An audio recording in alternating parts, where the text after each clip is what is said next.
¿Qué tal? ¿Cómo les va? Ya que estamos en un nuevo encuentro para seguir con el tema que estábamos viendo la clase pasada, que tenía que ver con este fenómeno de la inmigración.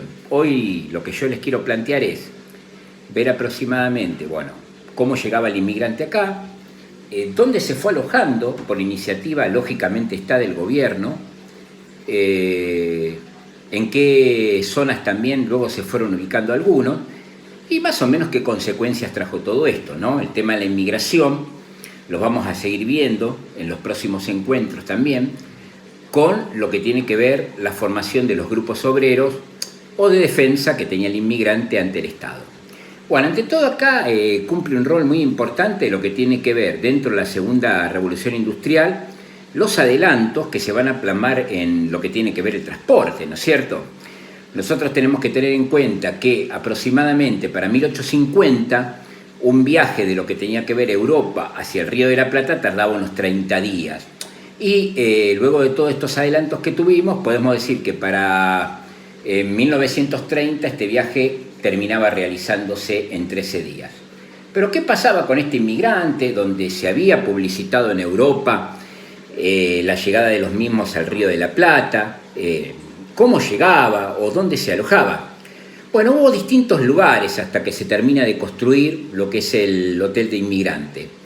Para el 17 de julio del año 1857 se alquilan lo que es, hoy sería la avenida Corrientes, al número 8, un lugar donde sirvió para resguardar a 36 suizos que habían llegado en nuestro país, ¿no?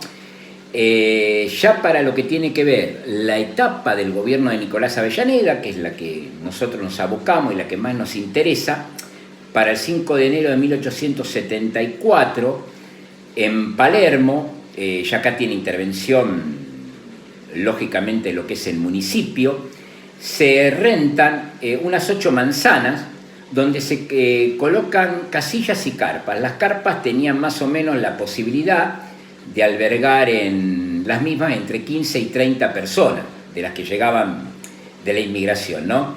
Esto recibió el nombre de Asilo Provincial de Inmigrantes de Palermo.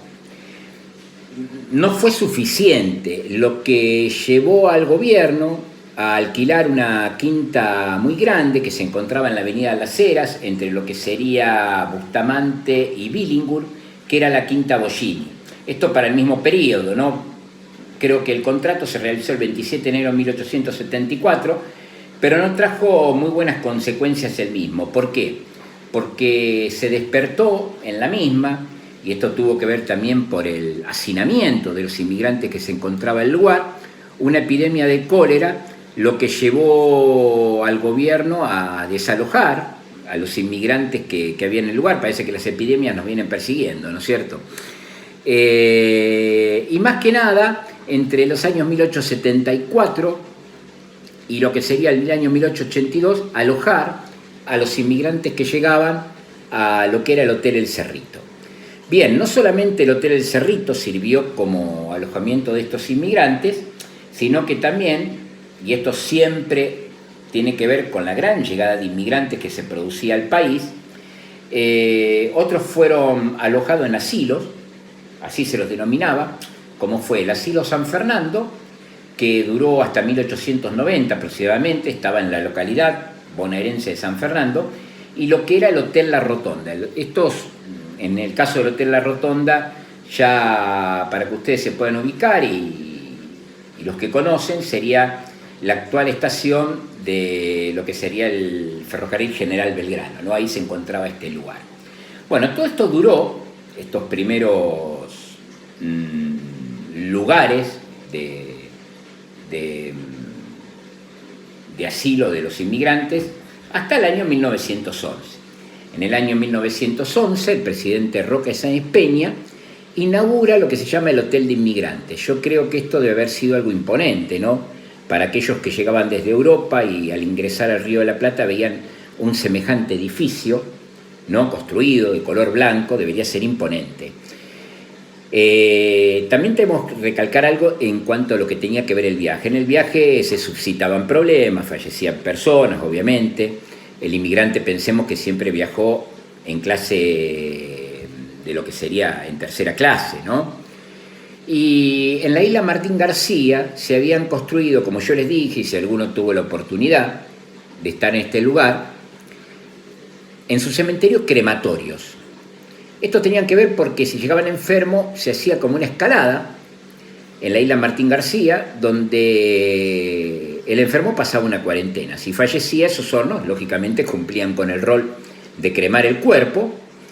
Y bueno, y los que podían recuperarse eran los que llegaban al puerto de Buenos Aires. Volviendo a lo que era el Hotel de Inmigrantes, hoy es el edificio donde se encuentran Migraciones. En la primer planta, si alguno lo visitó alguna vez, o en la planta baja, mejor dicho, cuenta con grandes mesones, no son los originales, está muy bien recreado, tenían un mármol de este espesor esos mesones.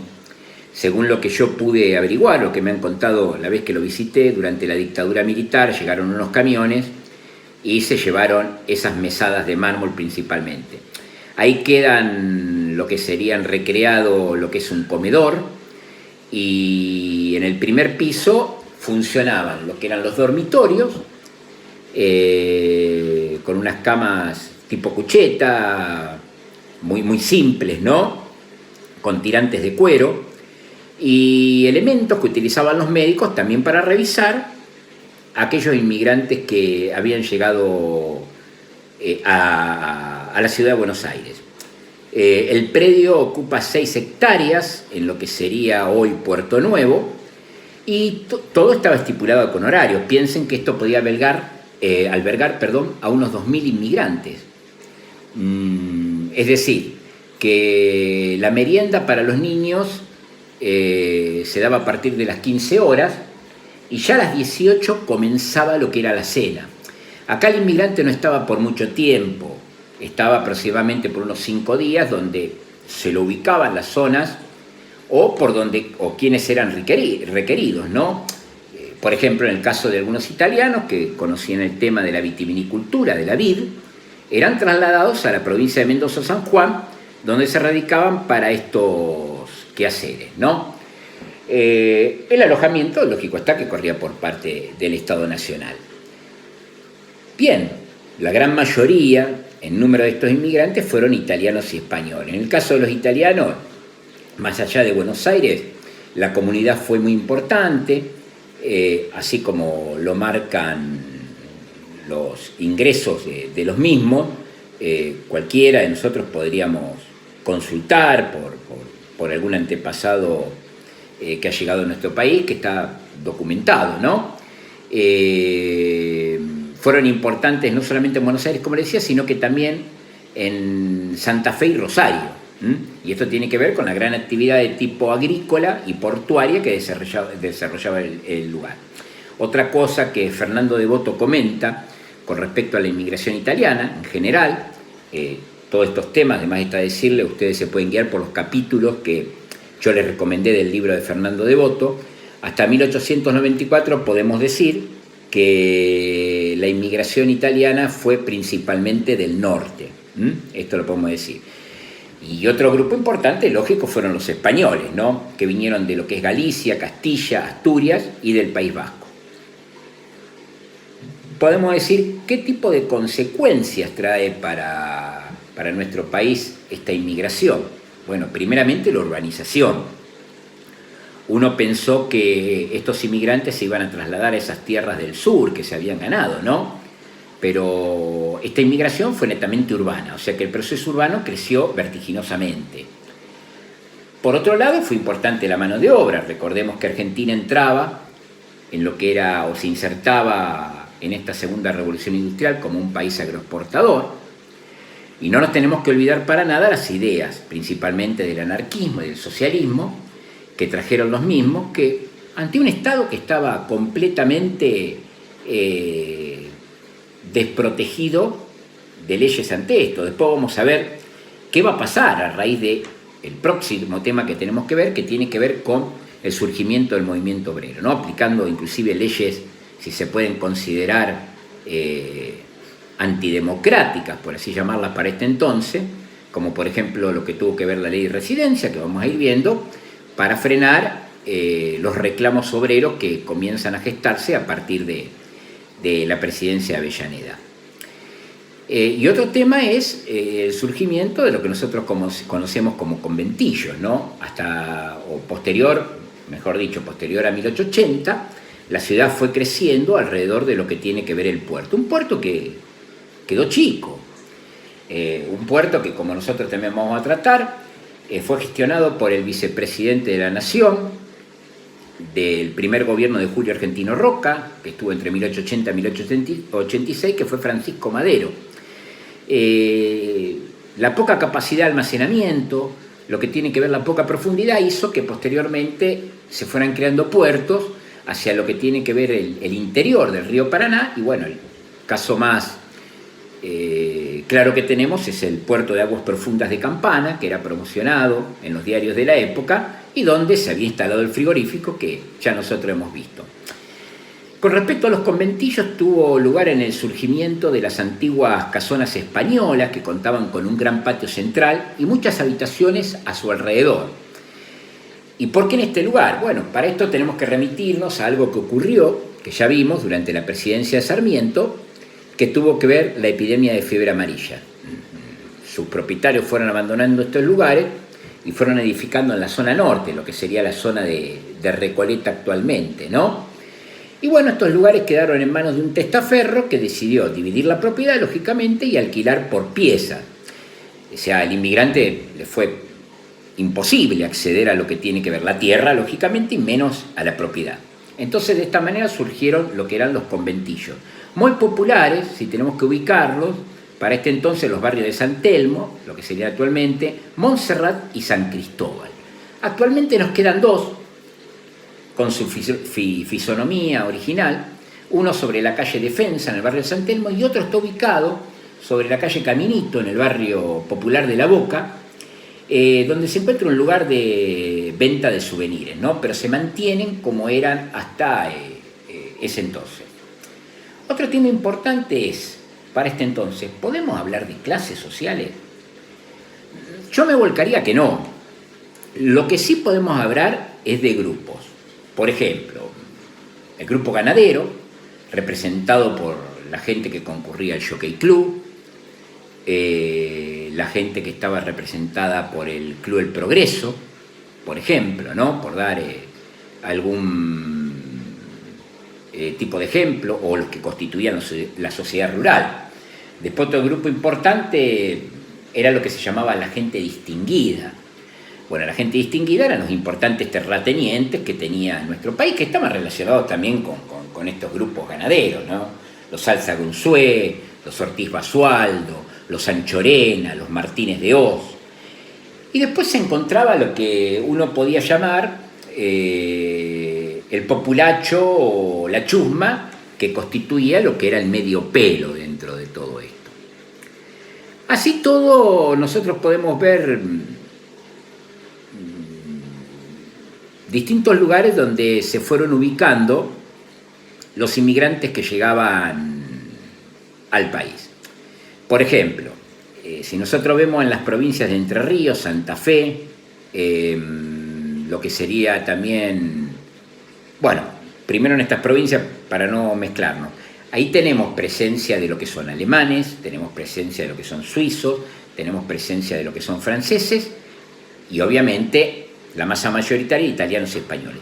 Si nosotros vemos en lo que tiene que ver Entre Ríos, La Pampa, Santa Fe y Buenos Aires, ahí tenemos presencia de la comunidad o de las colonias judías, que dentro de Buenos Aires también los podemos ver en determinados barrios.